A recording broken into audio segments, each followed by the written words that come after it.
Hello everyone! Ayan, tayo ay naglinis ng dalawang buong manok. Ito ay aking imamarinate. Ayan, nilinisin ko na yan at nilagyan ko ng asin. Maglalagay tayo ng bawang, sibuyas, at saka yung ating pangpalasa. Ano yun.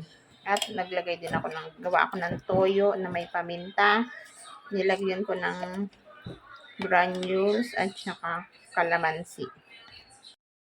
Yan guys. Ay, tapon ng toyo. Matatapon talaga yan kasi hindi naman sarado yung ating chicken.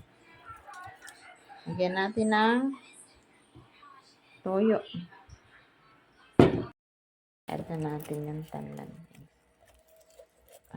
Mabango ang ating sinogong chicken. Yan. Pinainit ko ng ating turbo at yun ay naka-turbo. Wait lang natin uminit. Saka natin ilagay yung chicken.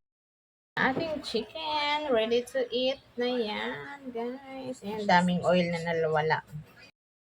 Guys, luto na ang kanilang pagkain na medyo na overcook yata. Kaya, ang lambot na nung chicken na yan.